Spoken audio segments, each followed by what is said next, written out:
All right. I'm trying to go live for the first time. So there may be some technical hitches, and I might just have to check a couple of times that it's working because it's my first time. Anyway, ignore that. What I'm going to show you today is some basic Lightroom photo editing. So this shot that I've taken here, it's of the shell of a crab. What's it called? The exoskeleton, I suppose. Just taken in Sydney, one of the northern beaches. Nothing fancy. You can see up here I've used just a 50mm lens. It was a Canon lens, and it I think cost $150 about 5 years ago. So nothing fancy there. Just you can see I used a very low f-stop here, which is why you're getting nice blur in the background, fairly sharp crab there, and a bit of a blur at the front here. And I always like to keep things at about 100 ISO because it just makes for a better photo, in my humble opinion. So I'm going to do some quick Lightroom adjustments so you can get an idea of how Lightroom adjustments work. If you don't already know, if you do already know, then you may not learn anything at all here, but stick around anyway. Yeah, it's weird being live. It's so hard to tell if anything's actually going out. But I'll stop talking about that now and just talk about the photo. So let's have a look up here at the histogram. So the first thing I always do is have a look at the histogram just to see, this chunk here represents all the information that you've got. And you can see the information sort of tapers out here till it's just like a really thin line with not much information. This is the whites, the highlights in the photo, so the midtones in the photo. Then as you work your way to the left, it goes down to the shadows and the blacks. So this blob of gray here just represents the information that the camera captured on the day, and it's what you've got to play with. It's the palette. It's the bits of paint you squeezed out onto your palette, I suppose. Um, so from here, you can just mix it up to continue the pull. So what I usually like to do, and you hold down Option on the Mac, is just try and squeeze the most out of the photo first with the whites and the blacks. So you can see here it shows you when you're going too far. It gives you sort of, if you hold down Option and move this whites thing, shows you a negative where you're losing information. So anything there that's white, you can see in the histogram as well, it's crunching up against the right-hand side there. Anything that's white, I'm starting to lose details. I'll just move it all the way to the right for you so you can see how much detail you're losing. Hopefully, I think that's a great demonstration of what the histogram does. If it didn't make sense, then just have a play with it yourself would be my best advice. So I'm still looking at the histogram as I'm moving this, and even though I'm losing information in the whites now, I'm sort of moving the exposure to the center. So you can see this hill of information is now closer towards the center. So I've pushed the whites quite far. So what you can actually do from there is just drag the highlights down, and hopefully I haven't gone too far. Yes, I probably have gone a little bit far. But Lightroom, it's all about just playing around until something goes right. So maybe I won't be able to quite get my blob of information right in the center, but what I'm doing now is just lowering it until this little indicator here, you'll see, lights up once I start losing information, and then you just move it across slowly until it switches off. Now let's do the same thing with the blacks. I hope that all made sense. So you can see if I move it too far that way, I'm losing detail in those areas. You can sort of see as I take my finger off Option, just have a look at what that slider did, that it's gone a bit dark. Maybe you like that look. If you do like that look, just leave it there, but let's go for a nice, more even exposure. Because there's such a long tail here, I'm actually not able to move the slider, but I feel like I can get more out of the shadows themselves to, give this image more depth. And I guess that's what I'm always looking for, is more depth, more 3D-ness to the photo. So I've just adjusted that a bit. That's just personal taste. You can put it wherever you want, really. Maybe you like that, maybe you like that. Doesn't matter. I sort of like it about, a quarter of the way along. And okay, these are the fun ones here: presence, clarity, and texture. And because they're fun, you should use them sparingly, because if you go too far in either direction, see, in that direction it goes really milky, in that direction it goes pretty crunchy, which is very tempting, because it does make it give it that 3D-ness that I was talking about. But what I like to do, because sometimes you can just look, I can just look at a photo and go, "Oh, they've overused the present settings in Lightroom on that." Um, so I like to just wind it up until you notice a difference. And for my eye, it's about there. And then I wind it back just a few steps just to make sure I'm not getting overexcited. Same with all three of these. Just check what they do to the photo, swing it in either direction, take it in the direction you want to go. I can start to see it there a little bit, so I'll just nudge it back a few notches to make sure I'm not getting excited by the effect. Again, weird in that direction, good in that direction, but a bit too heavy-handed. So let's put it back near center and take it towards the right. Yeah, kind of about there. Now you have the option to switch between the original photo and what I've now got in Lightroom by holding down. There's a little slash above the return key. You can keep doing that, or with a few of the other settings, you can switch them on and off here just to make sure you're not getting too excited by your own effects. Because I think what I'm aiming for here is more depth, but still natural. And you can ignore all this advice if you want to go, something really affected. Just do whatever you want. Now, what I'm doing here with the tone curve is just, again, watching these little arrows in the histogram up here, which are just telling me where I should probably do this after I've done everything else, actually. They're just telling me where I'm losing information on either end of my thing. So just lowering them down a bit. People use this quite a lot. It's quite handy for corrections if you want to do individual red stuff, or just overall. I think that's luminance. I should know this if I'm doing a tutorial. But for now, I'm just going to leave it because it looks a bit scary if you're a newcomer. And actually, I don't use it that much. I use it more if I'm in Photoshop, but not so much in Lightroom, because I think you can control a lot of things in other ways. But that's just me. Some people love it. This section here is more to do with fixing the color. And then down here, you've got color grading. So first of all, you'd fix the colors to try and get it to look more natural to the eye.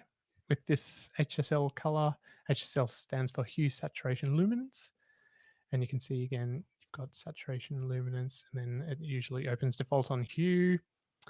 Again, with this one, I think I'm going to leave it alone a little bit, because the colors as they are in the photo are fairly natural to how I remember them being on the day. I guess the one thing I could do maybe is play around with the crab's color a little bit. So what you have here is a handy color picker, and you literally just have to click on the color you want to affect. And as you hold down the mouse button and move up and down, Lightroom finds out what the color you've clicked on is and selects those in these sliders there. How cool is that?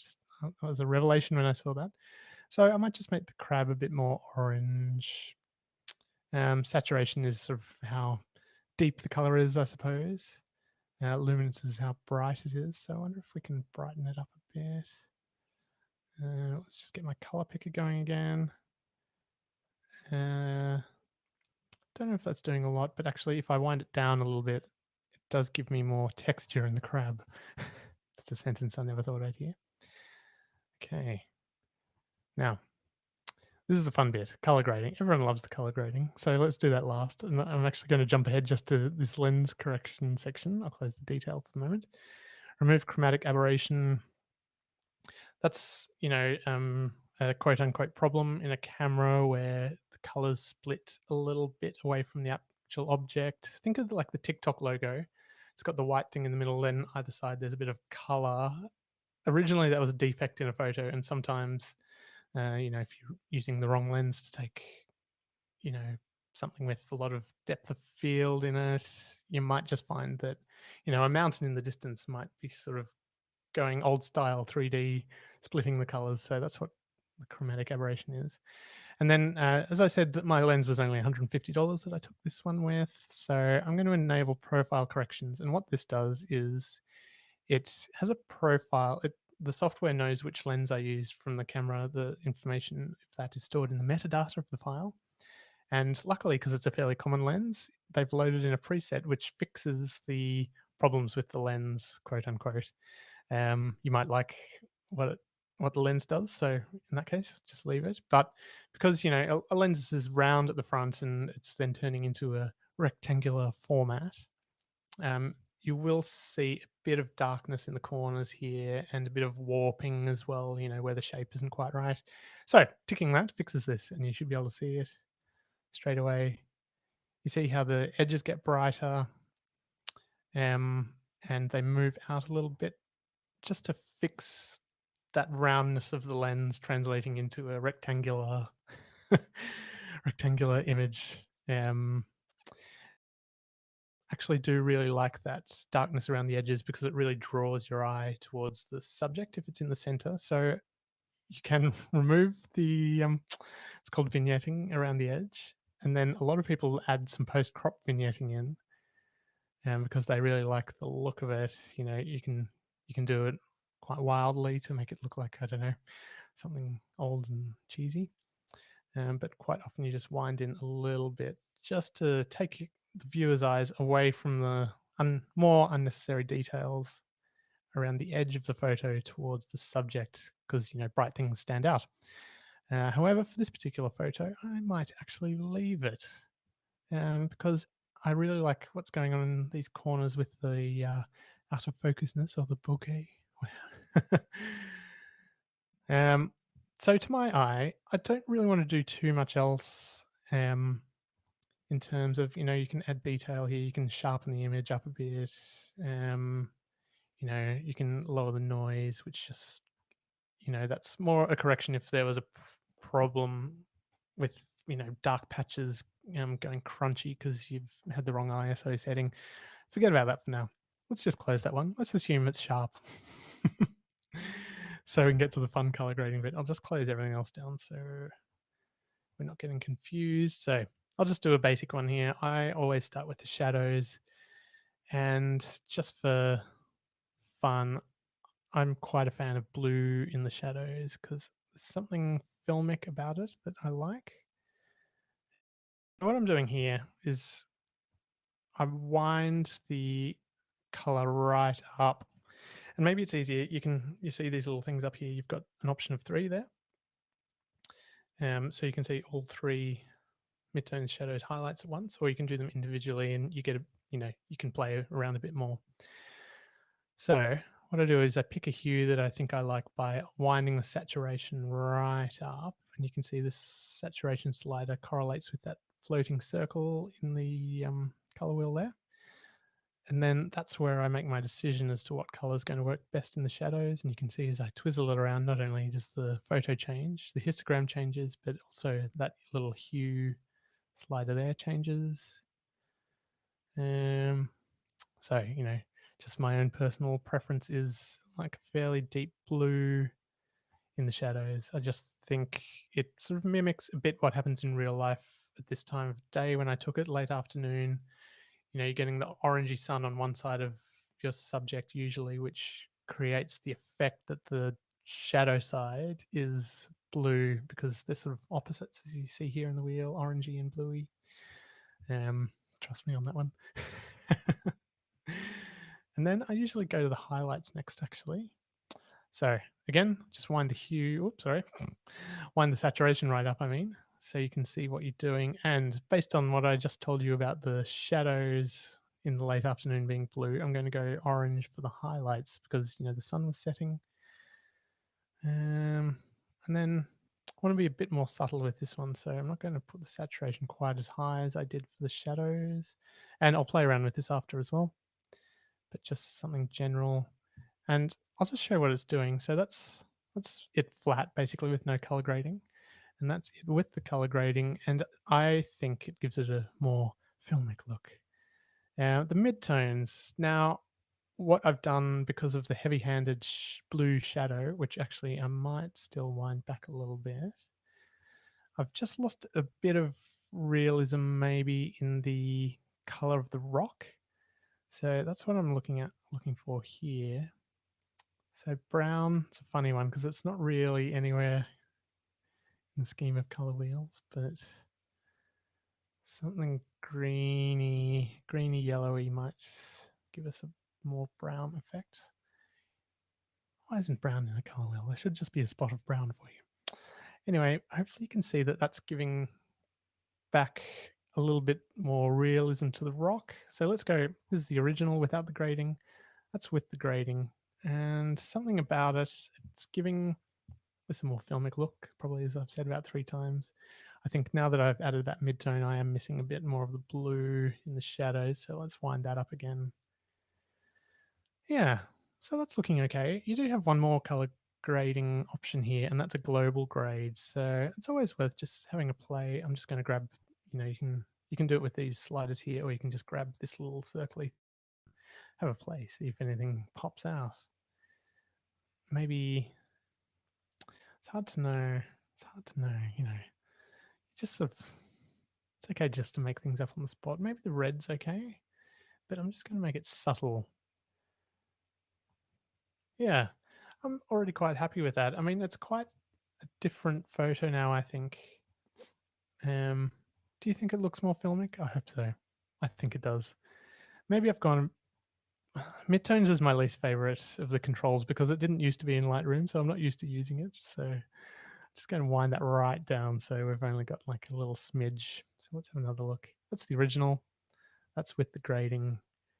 And I think, there's something about the blue that just gives it like an inky feel because, when you're printing, blue's quite a popular way to make things darker. I don't know. I'm just making that up. So I don't, you know, I wouldn't do a whole lot else to this photo. My sort of background is, I've just come from working in online media, I suppose. And you're having to do things really quickly. So, sort of, if you can do things in one pass and just go, yep, that looks good, that looks good. What I'm doing is not hurting the photo, but improving it, and then move on. Don't stress over it. Whenever I took this, I went out. You can see in the top corner up here, I took 177 photos. So, if I'm spending this amount of time on each photo, it's going to take forever. There are plenty more controls, and I'm sure in future videos I'll be able to show you a few more of the controls. There's a few fun things up here we didn't use. Actually, generally, what I showed you in these controls here is my general process. I can show you a bit more of the tone curve. I don't use it a whole lot, but why not? It looks fancy. It's not really. It's just about changing, the exposure of things and colors and things like that. But,